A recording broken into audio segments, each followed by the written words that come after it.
Hey guys, welcome back to AS Tech. I'm a bit late to the game, but I was able to get my hands on the iPhone 12 Pro, so let's take a look inside. So I do have this in silver. I actually did want the Pacific Blue as everyone else does. However, as soon as I went to hit checkout to pick this up in store, someone had already bought it. And this was the last one they had, and silver was actually my second choice, so I'm not disappointed at all. And right off the bat, you guys can see compared to an 11 Pro Max box, just the size difference in the box. Anyways, on the back, there is a tab for us to pull up.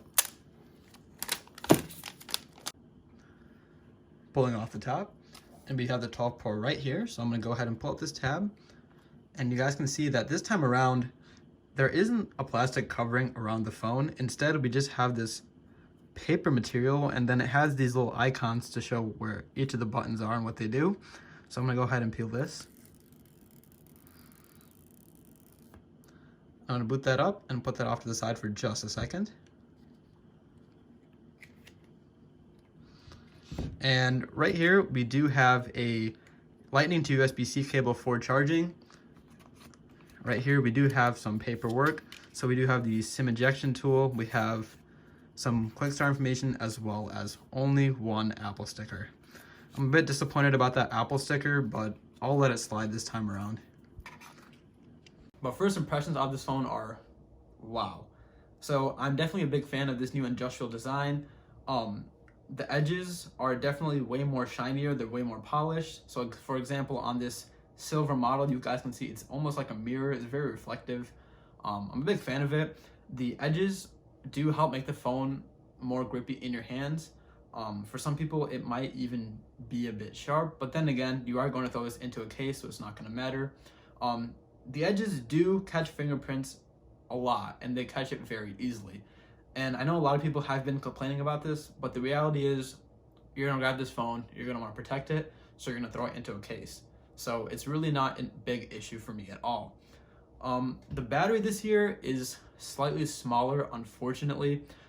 It is 2,815 milliamp hours, so it is slightly smaller.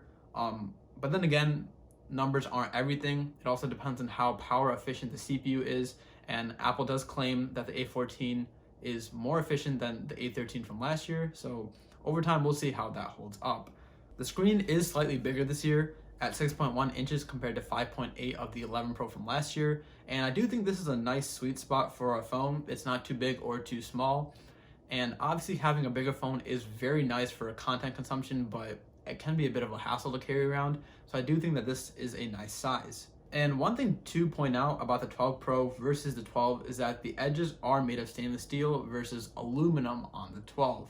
So obviously when you are paying that premium, Apple is going to use more premium materials, so you do get stainless steel on this phone. And so obviously with the aluminum on the 12, it's not going to really pick up fingerprints at all, which is very nice, but then again, it isn't as durable or as tough as stainless steel. So that is one thing to point out. And obviously, the other obvious difference between the 12 Pro and the 12 is that the 12 is missing a telephoto camera. It has the same wide and ultra wide camera, it's just missing the telephoto. And so really, that gives an incentive for people to buy the 12 Pro over the 12 if you really care about those camera features. One last thing that the iPhone 12 Pro does have over the 12 is LiDAR. Now, it is cool to have, I will admit, but it shouldn't really be a reason to choose one or the other. Now, obviously, LiDAR is aimed towards augmented reality, and there are some cool features such as using the measuring app, and it will give you more accurate measurements of things.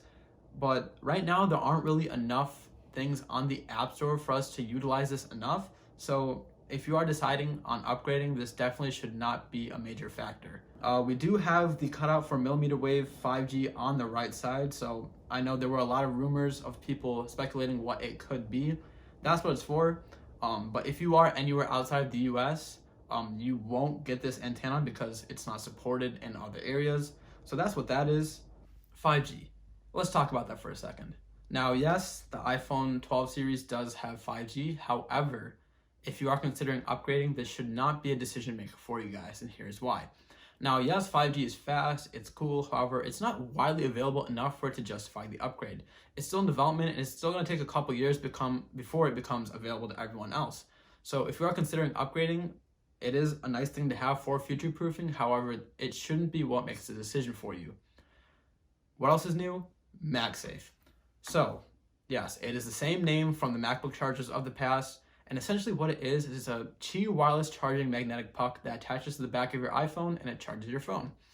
And really what this is supposed to do is eliminate the problem of putting your phone on a wireless charger incorrectly. I use a wireless charger every day, and I can't tell you the amount of times that I've placed my phone on the wireless charger and I've woken up without 100% battery because I just missed the right spot for the coils on the phone. And so it is very convenient. However, I didn't buy one myself simply because for $39, it's not worth it for me, maybe for some other people. And Apple also does have some MagSafe cases. And so these cases have those magnets built in. So when you do put it on your phone, it detects that it did put the case on. And again, with those magnets also being in the case, you can also attach the charger to it without having to lose any of that connectivity on the back of the phone. Now, that pretty much concludes my first impressions of this phone. Some people do think that it's just not different enough. However, if we take a look back and we look up from the iPhone 5S to the 6, a lot of people consider that to be a radical leap, right? Because we had this new design where the edges were now curved instead of being flat, but we still kept the same forehead and chin, the same Touch ID, the same placement of the speakers and the ambient light sensors and cameras, right? And that's essentially what we did here again. Now, obviously, it might technically be a recycled design, but it is still something new that we haven't had in a long time, so it is good to see here again. Thank you guys so much for watching. Please do subscribe as it does help me push out more videos. Leave a like if you enjoyed, and I'll catch you guys in the next one. Peace.